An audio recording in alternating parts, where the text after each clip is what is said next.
Hi friends, இது ஜெசி rights. நான் Jessica Vinolia. எனக்கு தெரிஞ்ச ஒரு நண்பரோட மகன் நான் ரொம்ப பெரிய பதவிகளுக்கு போகணும், ரொம்ப பெரிய ஆளாகணும் அப்படின்னு அடிக்கடி சொல்லுவான். ஓரளவுக்கு படித்து நல்ல மார்க்கும் வாங்கிட்டு தரலாம். பட் அந்த காலேஜ் முடித்ததுக்கப்புறம் அந்த வேலை தேடுகிற ஸ்டேஜில் அவங்ககிட்ட ரொம்ப பெரிய சேஞ்ச் இருந்தது.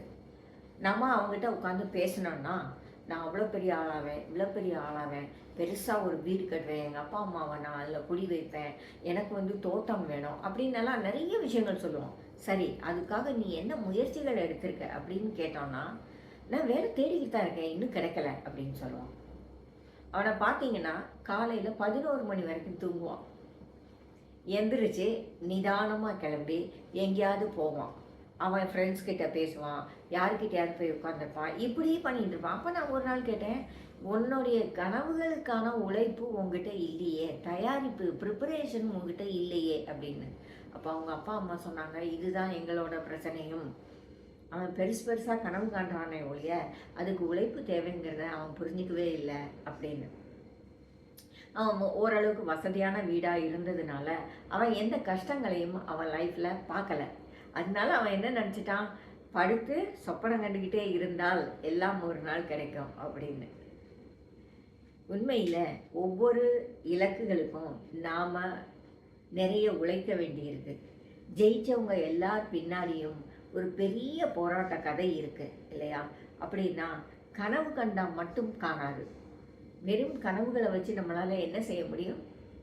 கலர் கலராக கனவு காண்றதுனால யாருக்கு எந்த பிரயோஜனம் இருக்கும்? அந்த கனவுக்கு ஏற்ற உழைப்பு நம்மக்கிட்ட இருக்கணும். அந்த கனவுகளை நனவாக்கக்கூடிய தயாரிப்பு நம்மக்கிட்ட இருக்கணும். முன்னெடுப்பு நம்மக்கிட்ட இருக்கணும் இல்லையா?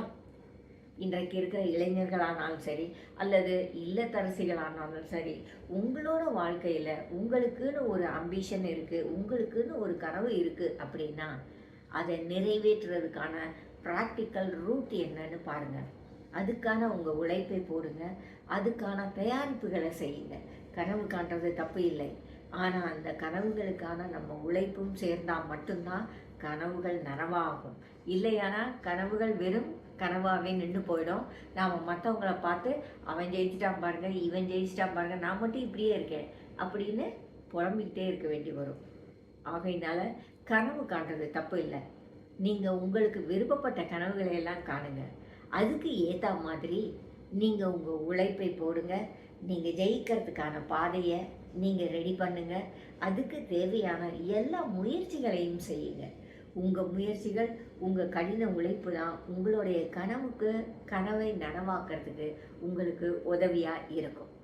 ஆகையினால இனிமே கனவு காண்ற எல்லாருமே ஒரு விஷயம் ஞாபகம் வச்சுக்கோங்க, உங்கள் கனவை நீங்கள் தான் நனவாக்க வேண்டும்.